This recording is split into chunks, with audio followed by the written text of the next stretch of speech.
Welcome to episode 133 of Build Your House Yourself University by BYHYU.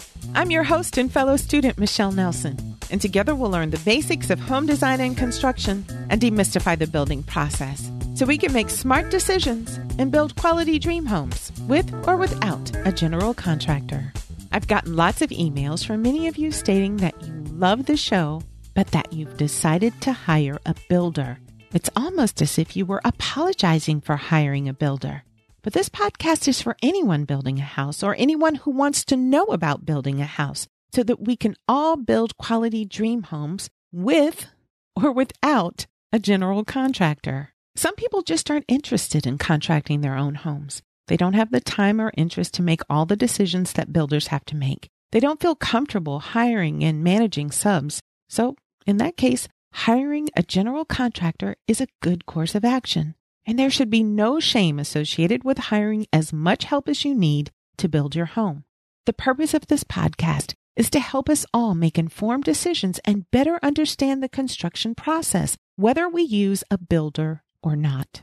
When I started the show 2.5 years ago, I wanted to be my own builder, but at that time, I worked at a large hospital with lots of people. So I was allowed to leave during the workday from time to time as long as I had someone to cover me. I now work at a small hospital, and I don't really have anyone to cover me during the day. So sneaking away several times a week to check on a job site or have meetings is not an option.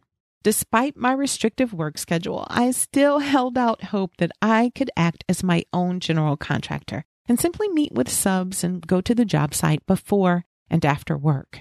But I found even during this pre-construction phase, that my limited availability is slowing down the process. So, since I can't meet with subs or people like my engineer as readily as I would like, things are moving pretty slowly, too slowly. Not only is my work schedule a challenge, but I have a rocky, unusual site that's more difficult than the typical suburban site. So, I thought it might be best to hire a builder on a more full-time basis as opposed to just hiring a builder as a consultant. I hired a builder as a construction manager. That means that although I will have a full-time experienced builder working on the house, I will officially be the owner builder, the general contractor. I'll be the one to take out the liability and builder's risk insurance. I will make the final decisions about subs, and I will pay the subs. And all that's done with the guidance of the construction manager. The builder who's acting as my construction manager or CM will not warranty my house, but the subs that I hire will have a warranty. And just as a builder would call a sub if problems arise in a completed house, I can call subs for any problems. A construction manager does almost everything a builder would do, but he won't have to take on the liability of the project. So if anything goes wrong or if anything needs to be repaired, instead of me calling the builder, I'll have to call the appropriate subs. My construction manager has agreed to help me communicate with those subs if anything has to be repaired. The agreement that we have is that he will help me submit and analyze bids. I'll submit my own bids independently to make sure that his subs' prices are not significantly different than my subs' prices.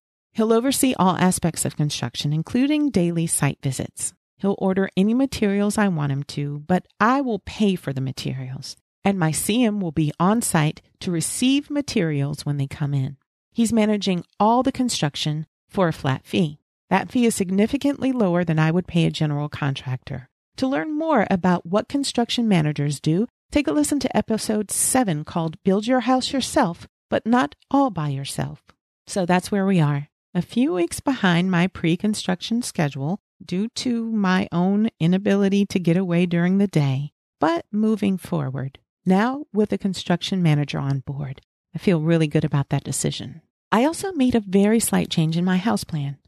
I told you in a previous episode that I love my plan, but one thing I wasn't crazy about was that upstairs you had to go through bedrooms to get to the bathrooms. I didn't really like that, but I didn't want to add an extra bathroom and an upstairs hallway to a space that won't be visited by guests very often.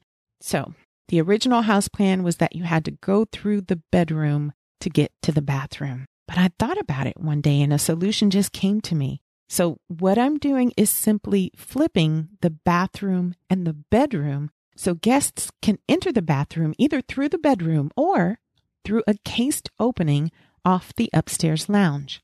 When we get closer to finishing the house, I'll post my house plan so you can see the layout of the house, but I want to wait until we're almost complete before I do that. One final thing. Good news for anyone about to begin construction. Lumber prices have indeed dropped significantly from their peak prices in the spring and summer. They're not half price, but they're a lot cheaper. Take a look at the show notes for a link to a graph that will show how current lumber prices have dropped. That's all I have for you this week. Thanks for stopping by. Come by next week for another episode of Build Your House Yourself University. BYHYU. Please remember that the purpose of this podcast is simply to educate and inform. It's not a substitute for professional advice. The information that you hear is based only on the opinions, research, and experiences of my guests and myself. That information might be incomplete, it's subject to change, and it may not apply to your project. In addition, building codes and requirements vary from region to region, so always consult a professional about specific recommendations for your home.